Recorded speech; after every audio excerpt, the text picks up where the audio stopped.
Awesome. Well, thank you so much. I'm going to go ahead and introduce another one of our Wharton faculty members that's able to help us out today with this conference, and one of my personal professors this semester, Assistant Professor Natalie Carlson. Natalie Carlson is an assistant professor of management at the Wharton School at the University of Pennsylvania. Her research focuses on entrepreneurship, digital platform work, and other forms of non-traditional employment, with a particular focus on emerging economies. Her work draws on a variety of methodologies with a focus on experiments and computational methods. She's worked on field studies in collaboration with NGOs in settings such as Tanzania and Zimbabwe. She studied for a PhD in management at Columbia Business School and holds a BA in economics from Yale University. But now she's at the better of those schools, the Wharton School. And thank you so much for being here today, Professor Carlson. She has an amazing class, an amazing professor, and we're very excited to have you lead this panel. Thank you so much, Cole, and thank you to everyone for being here. I have, I think, a few of the members of the Wharton AgriBusiness Club in my current class, Global Growth of Emerging Firms, which is a class about entrepreneurship and innovation across the globe, particularly focusing on emerging markets. And in the content of that class, we have spent a bit of time touching on agribusiness technologies. And so I'm so thrilled to be moderating this panel, particularly focusing on drone-enhanced agriculture. And we have with us today 3 CEOs of 3 companies, each focusing on a different drone-based agricultural service. And as one of our panelists, Matt, pointed out before the start of the panel, what's really exciting about these 3 companies is that while each of them is providing a different type of service, each of these services are actually engaging, interacting with the crops, as opposed to just passively monitoring or recording from the skies. So I expect that you've sort of covered the ground rules in the previous panels, but I just want to reiterate to the audience, feel free to throw questions in the chat as we're ongoing, and then we'll have some dedicated time for Q&A at the end of the session.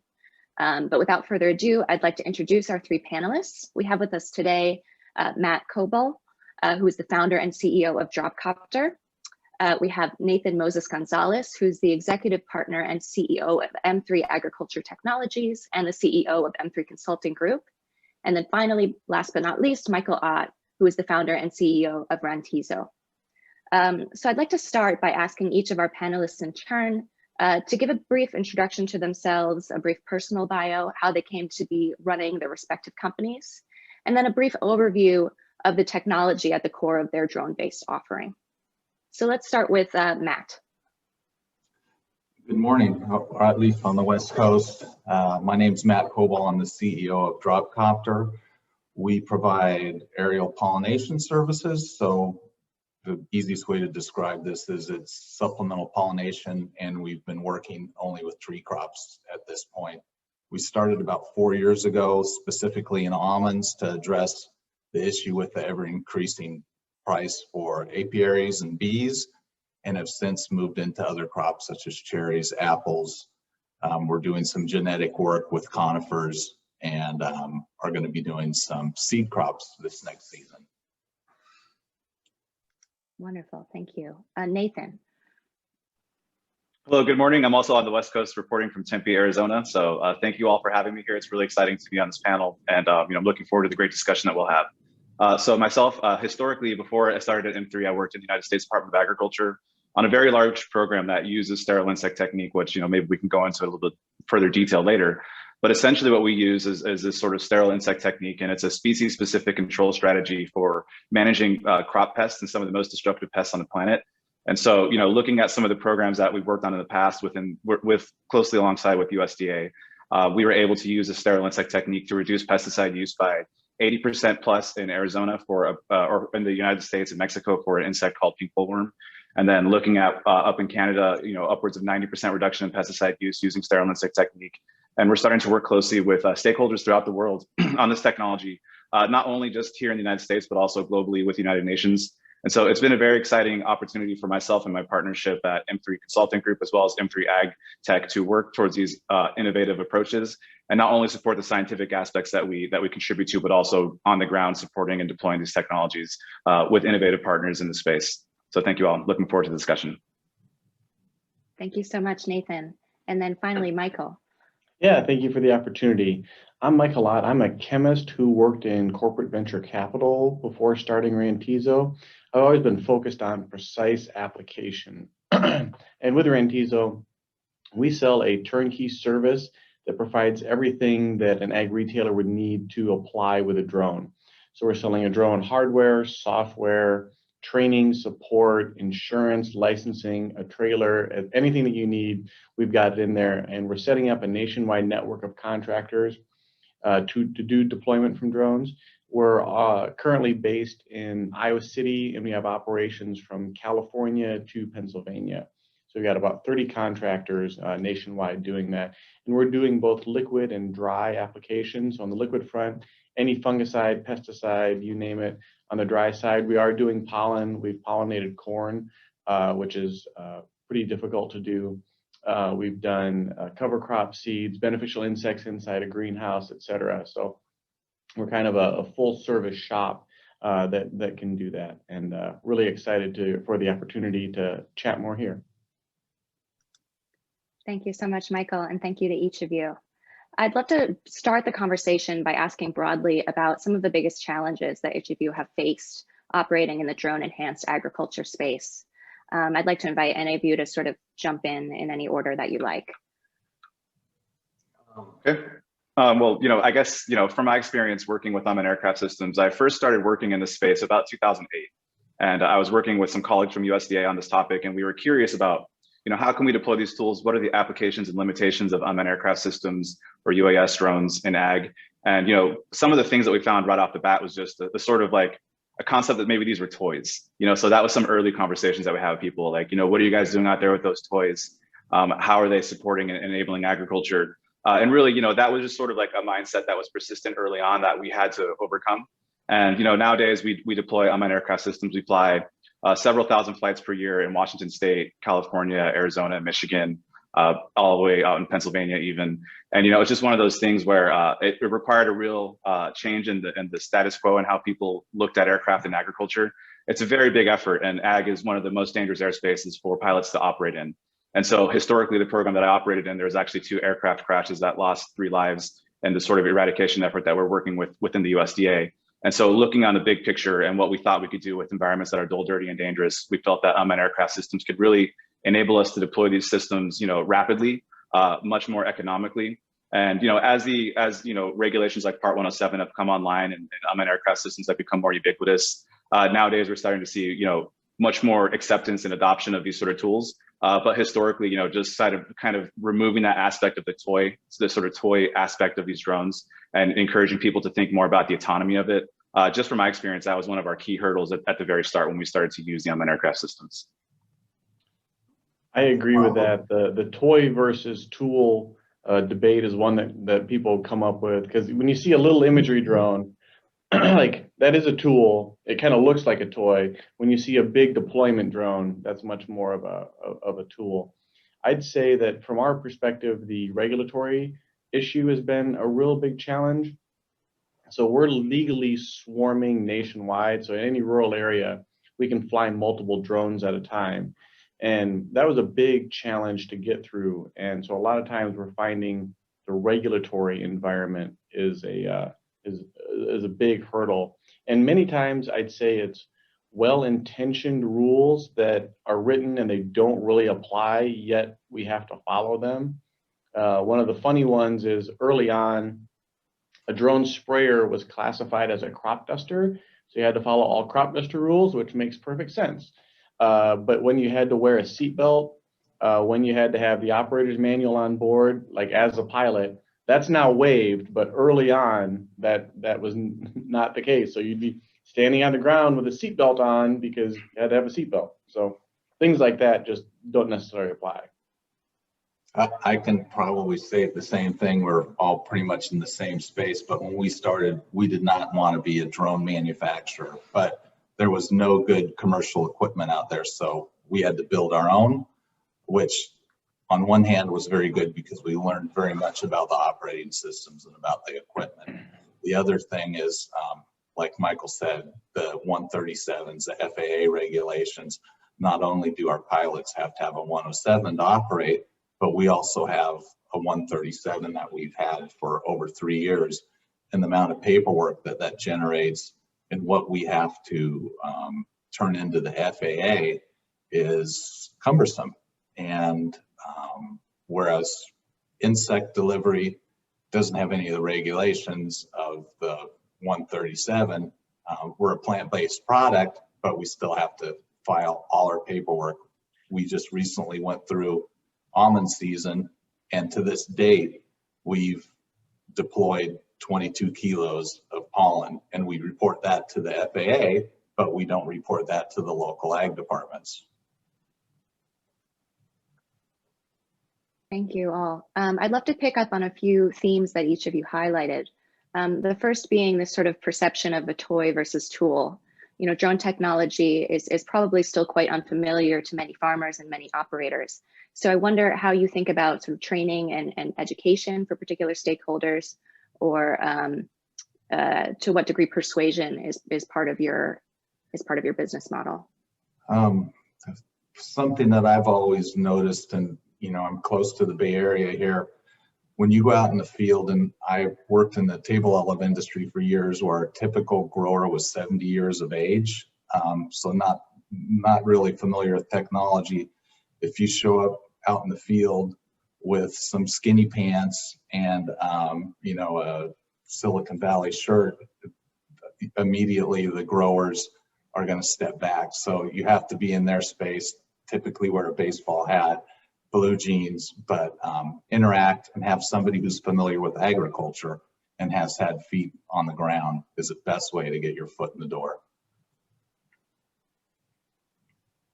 Yeah, I can second that. And I think that's something, you know, from our group, what we do is we contribute quite a bit scientifically to the space. So, you know, in addition to our operations that we have with the ag tech side of things, we definitely also contribute in peer review publications. So, you know, I also currently am an editor for the Entomological Society of America's Journal of Economic Entomology. And so, you know, the science aspect of it is really critical to the success of the deployment of these type of technologies. And then working with groups at extension universities, such as, you know, in Washington State University, for example, we have a very close relationship with them. Folks at where I went to school at University of, or Arizona State University, University of Arizona, it is a critical, you know, need for growers to feel that the tools that they're deploying are not just interesting and engaging, but they actually provide value to their services and to their crops. And so that's really where, you know, as Matt was saying, it does require you to be on the ground. It does require you to understand what it is to be in a growing region. And, you know, just from the business perspective, I think it's important that entrepreneurs or developers in this space don't come to growers with custom pre-baked solutions that they expect the industry to adopt and deploy, but that they really work alongside growers and you know, stakeholders to develop tools for them as they need. So, you know, approaching it from the ground up with them is far more important than coming with a pre-made solution that is expected to be adopted by industry. Yeah, we see a lot of that. And there's, in the Midwest, people joke sometimes that a Silicon Valley will come with a solution and then they get here and figure out the problem. And it's always good to start with that. And that's where we went through an accelerator called Ag Launch in Memphis that was excellent because it was really farmer centric and farmer focused. So you had like, here's my idea, here's what I think, and just bounce it off a panel of farmers that say, oh, that's great, I don't care about that. That could be good, but I don't think you'll be able to do it, etc. So just getting that constant feedback is really an important thing to do as you're honing this forward, and see what resonates and what doesn't is also critically important. We've had to change our thinking through this whole thing, where we had a product that we thought was focused on only one crop, and as it turned out, the other crops, it's more applicable. And if we wouldn't have been out in the field and talked to growers and tried it, we never would have known. Yeah, I've learned never to discount where an idea comes from. Like, it may be somebody that looks a lot different than you, but they've seen a lot of things in the field, and they, you know, like, hey, this sounds great, but what about when you've got to turn a corner? Like, you know, how does that happen? You know, there's all those little things that you don't necessarily think through tactically when you're in a lab or in an office putting something together, that those people that are actually doing it have really insightful feedback. So sort of following up on this line of questioning, with respect to the future, do you see your various drone technologies continuing to be offered as a service? Or do you think that there's a place for drone ownership by farmers or agriculture operators? So our view is that automation is among the most important things. So we're trying to automate every single step of the process. So we have 3 autonomous drones flying themselves. We're rolling out an autonomous loading system so it can refill itself in the field. And that's solving for the labor problem that people have. And that brings it back to the need to do things legally. Getting all that done and permitted is actually hard to do. And for most instances, the farmers that we've seen are not super concerned about having all the permits in place because the attitude is, it's my land, I'm going to do what I want. So we're selling through ag retailers that have a need to be, that have to report things, have to perform everything legally, have everything buttoned up and done appropriately. So that's been our channel to market because since we have all the permits, we want to do everything on label with insurance, et cetera. So it's kind of slightly different attitudes. And I think I can probably speak for everyone. You know, the big term has always been scaling, and how do you do this? And, you know, how are we going to get this out to 200,000 acres worth of growers? And that's been one of the difficult things that, you know, we've had to overcome being a service organization. With our FAA requirements, as Michael said, it makes it very difficult to just hand this over to a farmer. And we all work with something that's very time constrained, which, you know, the best person to do this actually is the grower, but that at this point in time is probably not feasible in the near future. Yeah, and to add on to these, you know, these great comments here, I think one of the critical challenges, as we heard from our previous panelists, is that, you know, we're going to need to see upwards of 40% more food production here in the United States. Internationally, that's going to need to go upwards of 70%. We also need to look at having some of our inputs, and growers are focused on the things that growers need to be focused on. And, you know, applying and deploying new technologies, oftentimes it can be a little bit distracting. And something that I think that our customers enjoy about our sterile insect technique service is that, you know, the systems arrive, they deploy, they apply the application, in this case, sterile insects. And then for the growers, ultimately, they can focus on the throughput of their products and their crops. And so, you know, looking at it from the perspective of management and the grand strategy of how growers see themselves in this sort of space in the system, I think what they like about these services is that, especially in like labor-intensive industries like the you know, specialty crops, tree crops, tree nuts, et cetera, that these sort of automated approaches allow them to sort of take maybe like a step back and focus more on their throughput and less about the day-to-day activities that are occurring on site. So, you know, as Michael noted, labor is a huge challenge, and it's something that isn't going to get any better. It's very difficult to hire personnel and people in these spaces. It's difficult to continue to have them come back. And especially this year with COVID, we found that, you know, it was very complicated for agriculturalists to accomplish harvest.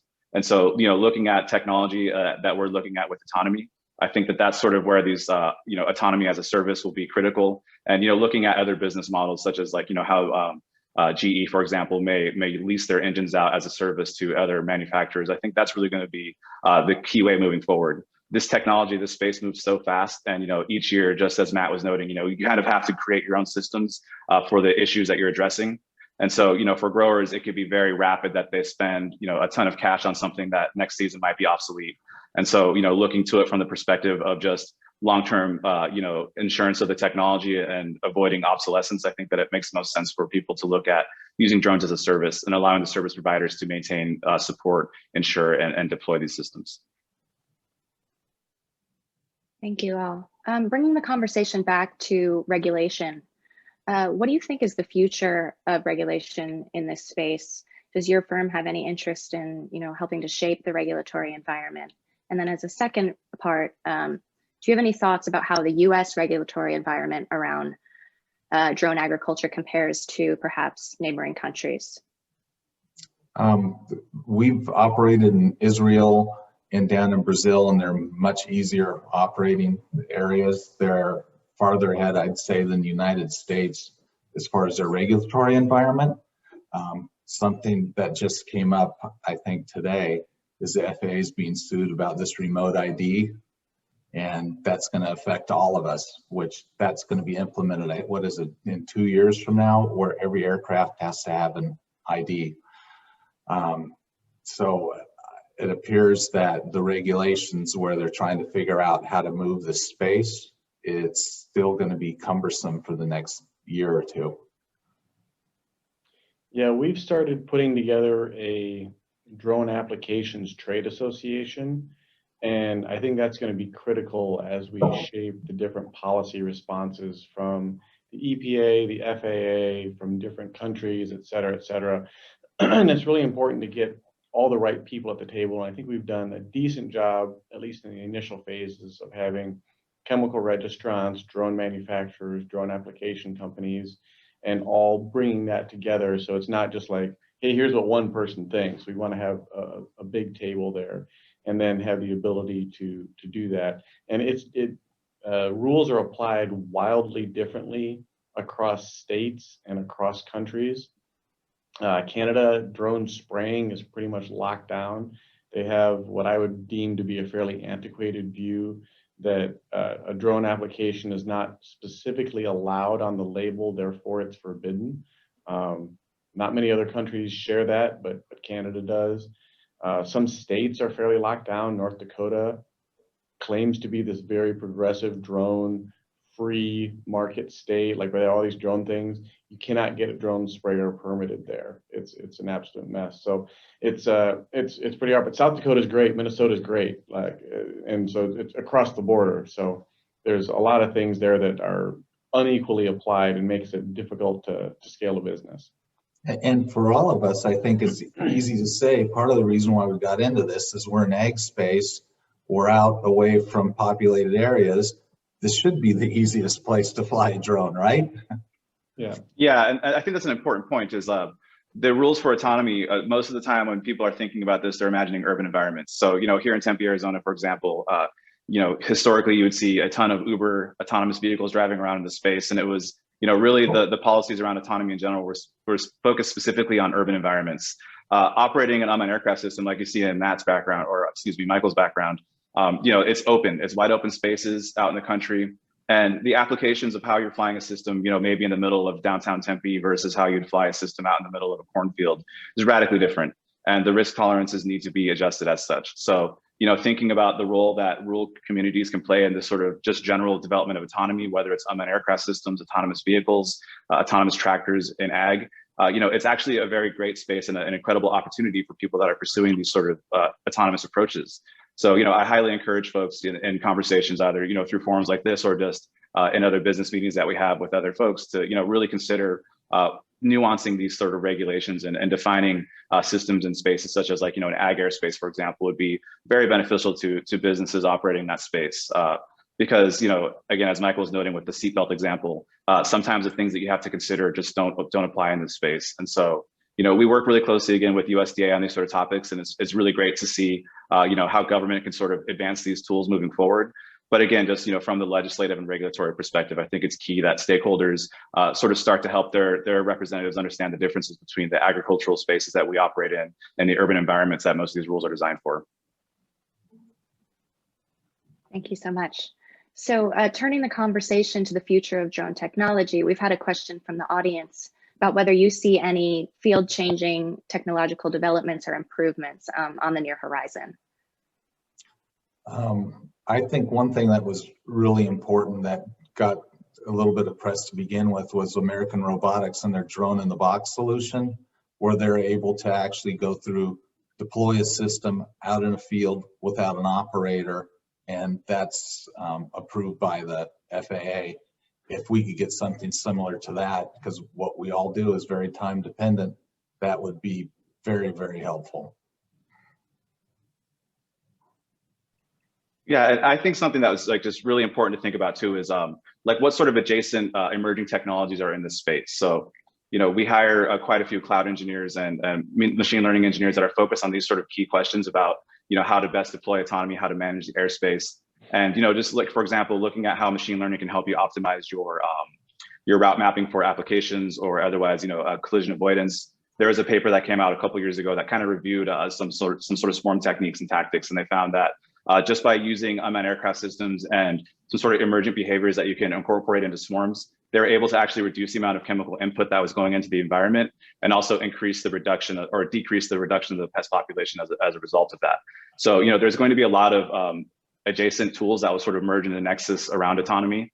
And I think that, considering and understanding from an early phase how things like artificial intelligence and machine learning can help you look not only forward to how you're going to deploy your technologies in the future, but also backwards into your data and how you can optimize and improve your aircraft for performance purposes. Yeah, we agree. More drones is always more productive than bigger drones. So I would like to expand beyond 55 pounds to 85 or 100 or so. But looking at the math on application, I get much more productivity from 355-pound drones, 355-pound drones than 165-pound drone, for example. And it comes down to identifying bottlenecks. So that's why we rolled out our autonomous loading system, because we realized when we have 3 drones flying, it's really a challenge to keep them reloaded. So having an automated system do that will eventually help with all the labor problems that that people are having. And that's true nationwide, actually worldwide. Fascinating. Thank you. So following up on the question of the future of the industry, do you see any industry consolidation on the horizon? Absolutely. Excuse me. Woo. Absolutely. You know, I think that's the case amongst a lot of these things. So there is this report that recently came out by a group called Cascadia in Washington State, and it was sort of looking at the Apple industry at large and what the future will look like. And what this group points to is a rapid consolidation of this industry, and not just in terms of acreage and consolidating the land footprint that businesses hold, but also vertically, how they look at integrating things like applications in the field and a throughput to what comes up on your plate. And so, I think that's going to be some of the spaces that are going to happen. You're going to see a horizontal consolidation of land management and a vertical consolidation of business models around data. And so, looking at data-driven approaches and understanding how to create cyber physical systems, these sort of cyber tools that you deploy through like cloud platforms such as Azure, and then the physical tools that maybe you have in the field, such as drones. The groups that can leverage those 2 types of autonomy together will have the highest probability of success, and will be at the forefront of this sort of massive consolidation that I think that I sort of anticipate seeing in agriculture coming up very soon. Mm-hmm. Yeah, thinking about the last panel where they were talking about, the bigger companies, almost all of them now have corporate venture groups. FMC just announced theirs, and you're starting to see where they're making announcements and what's happening. And I'm talking our own book because Bayer invested in us, but there's a lot of that happening where the larger groups realize there's disruptive companies coming down the road, and they don't want to be the next Netflix and Blockbuster, which people are maybe aware that Blockbuster had a chance to invest in or own Netflix a long time ago, chose not to, kind of laughed at the opportunity, and then Netflix ran them out of business. So I think people have learned that business, or learned that lesson pretty well, and they at least want to have a seat at the table for opportunities going forward. And you can think of us as ag tech companies, and technology companies have been doing this for years and years. And the easiest way to adopt a new technology is to absorb it or purchase it or partner with us. So I think we're going to see a lot more of that. And it just makes sense. Why have 3 different people coming out to your field at 3 different times of the year instead of being able to have one firm go out and manage that customer all year round, which is what we'd all like to do, is be out in the field 12 months out of the year with the same customer, right? Mm-hmm. Yeah, we saw a co-op that has an interesting model. They're just having one account manager handle everything for a farmer. So rather than having a seed guy, a fertilizer guy, this is the one person that handles everything that farmer needs, which I don't know of any others that are doing that. Maybe that's more common, but that was kind of an interesting model change for me that just popped up just last week. I saw that. Thank you so much. So I believe we're at the point where we have some dedicated time for Q&A from the audience. So I'm going to turn this back over to Cole to facilitate the audience Q&A. Thank you to each of the panelists for this really, really fascinating discussion. Yes, thank you so much for the fascinating discussion. We have a couple questions in the Q&A function, so I'll read those out loud. But again, feel free to use the raise hand function and ask it live if that's what you prefer. So the first question is from Griffin. He's a member of the club, and he says, what are some of the expanding markets that you think drones may become useful in that currently aren't being served, whether it's through the increased use of AI or better drone tech? Yeah, I think it's both. I think that's a really great question. It's definitely, there's a lot of space that is untapped. It's sort of like this open space, open field where there's been a lot of efforts. There's been a lot of attempts made. So, for example, early on we would see a lot of groups that are focused specifically and solely on remote sensing, and those are great approaches. But how do you create this sort of, like Matt was saying, a 365 business case? That's really where it requires you to be not just a drone business, but maybe the drone for now is sort of the tip of the iceberg.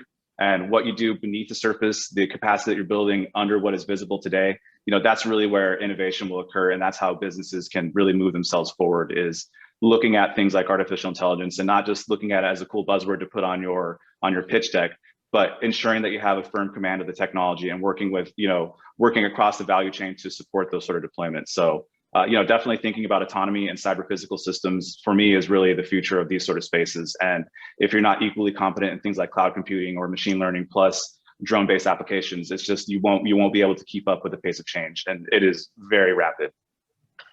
Yeah, the buzzwords are, it's a little frustrating because now everyone is in AI, everyone is in machine learning. We had a call with a group that they had AI and machine learning experts in 3 locations. And then we got them on the phone, and it turns out there's 3 employees all located in different spots.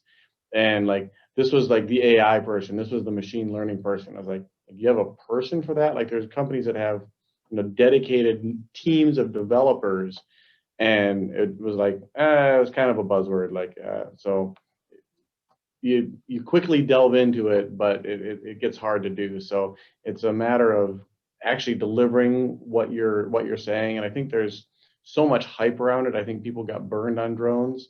The last 3 to 5 years, there was a ton of VC that went into it, a ton of different opportunities. But now to circle back to the question, I think those spots where there are high value, low volume input applications that are really valuable, that's the spot to be. So we're doing things like pollen is a great example. Boron into corn, you can fly that in late in the season. Micronutrients that come in, cover crop seeds, fungicides, insecticides, those things that are low volume, high value, not necessarily like a nitrogen fertilizer. That's high volume, low value. So just looking for those types of opportunities. And we're always looking for use cases like that. One thing, and we've got our researcher who always comes up with these, I call them Alexisms. Technology moves very fast. Biology is very slow and very hard to decipher. So with this technology, there's an opportunity for the analytics and to gain all this information. We're closer to the top of these trees and plants than anybody else. And the amount of data that we collect is, as much as you want. It's enormous. And I don't know too many companies that are working with stuff that is this close to the tree canopy with the environmental conditions we have. And I think there's a rich data set there to be farmed. Awesome, awesome. And I think we have one more question. I'm assuming it's from a student, and it says, how do interested students get involved with drones? I think there's a lot of students, in Agribusiness Club that are maybe engineering background or have a data science background. If a student's really, passionate about this space, how is the best way for them to get involved, and how do you see that changing in the future? I'd add to that. We're always looking for students to come on board, and we love university collaboration, particularly when it comes with wages. So just have to ask. Yeah, we love interns. I know we've talked to the club about a couple different projects that will be coming together, and I just say stay on top of it. Reach out. Like, it's fine to send emails to people. If they're getting bothersome, they'll tell you to stop or start ignoring it. But send out a bunch of emails. That's totally fine. Let people know that you're interested. That's a good way to connect. Look at job boards. Mm-hmm. And from my perspective, I think just the research applications are so fascinating. And so a big part of our, historically a big part of our business now, a much smaller portion of it was just working with different partners on things like Plant Protection Act or different sort of grant opportunities. And so we funded several master's students through that process, and it's been great to see that outcome. So, for example, we have one of our engineering students who graduated last year who worked on machine learning to identify different sort of insect pests that are prevalent throughout the Western United States. And just looking at the accomplishments of that and the sort of the minor deflection that brought this individual into agriculture, you know, those are the sort of things that I think are just super valuable. And oftentimes in adjacent fields, you know, like the young engineers that are coming out of universities today with backgrounds in machine learning, you know, maybe you go apply at Google and you get a $10,000 signing bonus and a $250,000 per year salary. And that's a pretty great path, obviously. You know, who wouldn't want that career path when you're 21, 22 coming out of a program? But I think that engineers are interested in more intractable problems these days, and these sort of smaller approaches and these sort of interesting concepts of how you can use computers to create really interesting and valuable solutions. I find that that's probably the best way to come into agriculture. Take what you know, take the skill sets that you have, whether it's finance or engineering, whatever it may be, agriculture specific, and find a team of people that are interested in engaging around these questions and create proposals that are engaging to science. And through that, the innovation will occur. And as a result of that, you know, the business opportunities will manifest themselves. Awesome. I think that's some great advice for our members. And we have one more question that I'm going to ask. Rona has his hand raised, and I'll allow you to talk so you can ask it live. All right, Rona, go ahead when you're ready. Pleasure to listen to your panel. It was really interesting. I had a quick question regarding basically, like, what are the main challenges to drone agriculture technologies, and how do you think that could be solved in the future? Good question, Rona. How's it going? It's good to hear from you. So, you know, I think some of the big challenges out there are, you know, A, perception, B, ensuring safety, and then C, just understanding how to combine all those things into a successful business model. So, you know, it's a really broad answer, but also I think that's the sort of challenge here. It's a wide open space, and there really hasn't been groups out there that are successfully demonstrating a 365-day use case for unmanned aircraft systems or drones in agriculture. So finding ways to do that, whether it's, you know, gathering data, applying substrates, and then, you know, monitoring for other issues, like finding a system that provides solutions throughout the growing season and also throughout the annual season is really going to be some of the challenges looking ahead. So thank you for the question, Rona. It's awesome. And I think growers want to have results, you know, not looking 12 months down the road. They need to have either a cost savings or, you know, increase in profits that you can show them immediately. And that will move you very far along. Yeah, demonstrated value. That's critical. Awesome. Well, thank you so much. I think we'll wrap up this panel, but I want to send a big thank you to all three of you for being here and Professor Carlson for moderating for us. It's been really exciting working with you all in different capacities, and I know this is an area that's really exciting for a lot of students in this space. So thank you again. Big round of applause.